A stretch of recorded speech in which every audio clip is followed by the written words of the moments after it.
What's going on, my fellow Jedi and Padawans? Welcome back to another Jedi gaming video. Thank you guys so much for coming back to the channel, and if you guys are new, welcome.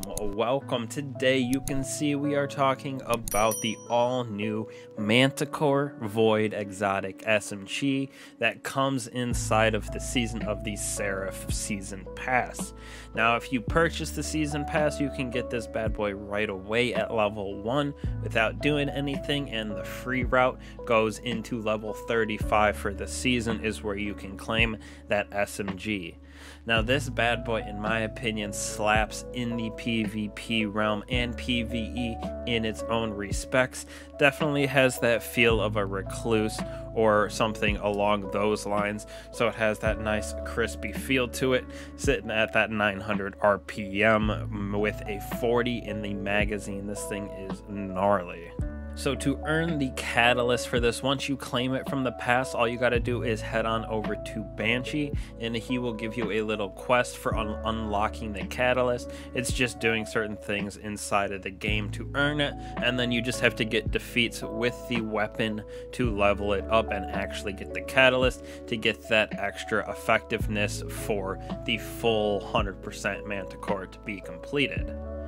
Now, I want to go over this Manticore perks real quick before I go over what I think about it and what it works best for the PvE, PvP side of things.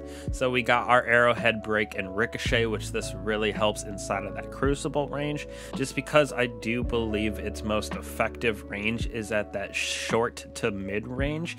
Anything over too far away, you will fall off on that damage and be able to be outshot by hand cannons, but anything close in that short range, you are just absolutely melting people with it inside of the Crucible. Now, right here we have Swooping Talon. So this is when we are dealing damage while airborne, increases this damage output. Last, we have Feed the Stock, just helping us with that recoil because this thing does feel nice and crisp. Now, the reason that we have this Swooping Talon on is because of its exotic perk down here, Soaring Fang. Dealing damage while grounded, charges anti-gravity repulsor, and it's very, very easy to get this to recharge on the ground, and even when you're in the air using it, getting those defeats seems to charge it as well. Dealing damage while airborne extends that anti-gravity repulsor, and because of this perk, we sit in the air, as you can see, forever when you have this going, and you can just mow down enemies. It is so much fun to use, and instead of floating in the sky with it, you can switch off your weapons to get that anti-gravity to kind of cancel out, so you can reset your gameplay so you're not just floating forever, because it does take quite a long time for that anti-gravity to cancel. Now, the catalyst for this, final blows with the weapon while we're airborne, grant damage resistance. So this is super nice because you have definitely noticed if you use it before you get this and the damage resistance, while you're airborne, you're just getting picked off by the enemies, especially those snipers, something like that inside of Crucible, or sniper shanks, vandals that shoot from far away inside of the PvE realm. Now, this thing does go pretty bonkers when pairing it with certain things inside of both the Crucible and then also PvE. So first off, for Crucible, I found it to be most effective. You can see in the gameplay here, pairing it with something like a sniper is super clutch, especially on the Hunter here. You're able to move very quickly, Worm Husk, get your health back, reload, because that is one of my negatives, at least for the Crucible. Reloading this bad boy takes forever compared to some of the other SMGs that we have. So playing on that Hunter, for me, pairing it with a sniper where I can body somebody if I don't get that headshot, clean them up with the SMG so I'm not just burning through magazine upon magazine of the SMG. And in Crucible, even with that catalyst, sitting in the air does get a little tricky because you can get picked off from that farther range, like I said, because this weapon definitely works the best in that short to mid range, like right up in your face. Nothing too much farther than like 15-20 meters in the game that's pushing it. So just make sure you're taking those fights up close when you're missing those shots with the sniper. Try not to push too far in there and get picked off. But but definitely even with that, when you get the open range to float with the anti-gravity, that extra damage that it has is slapping. Not many people are expecting you to stay up there when you jump. Usually they're ready for you to have an arc in your gameplay or something like that, so they're not ready for you to sit up there and float, and then you absolutely can just annihilate them with body headshots, whatever it may be. Land, dodge to reload real quick, jump back up, and you're good to go to wipe out a couple extra people. Like I said, I have been loving using this lately inside of the Crucible, just as an SMG.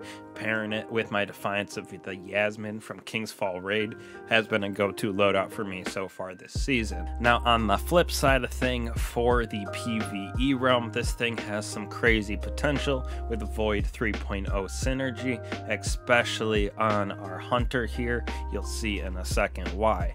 But like I was saying before, that extra damage that you can get while you're floating, even in the PvE realm, is pretty substantial in my personal opinion. It was sitting about a little over 2,000, and then once you deal some continuous damage and get a couple extra things to proc, it was using at like 3,500, so it went up a little over 1,000 damage per shot just for the SMG, and at 40 shots that adds up very quickly. So using this with a Void build, something with Devour on your Warlock is super nasty, or even something with Volatile Rounds on your Titan with Controlled Demolitionist, so you're getting that overshield back, everything like that.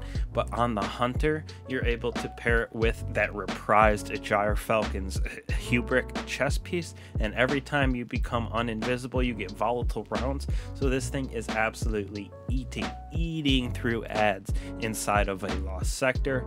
Super good for that extra little bit of damage you can throw on something like Font of Might, and then you're getting that extra damage boost from the chest piece as well, and you're getting the extra damage from sitting in the air with this weapon. So it's a very fun weapon to use, and definitely has some beautiful Void 3.0 synergy in my personal opinion, taking it into basically everything I've used it this season. Master Wellspring for SMG overload, taking it into a King's Fall or two, taking it into the lost sectors here, grinding out bounties, you know, leveling up.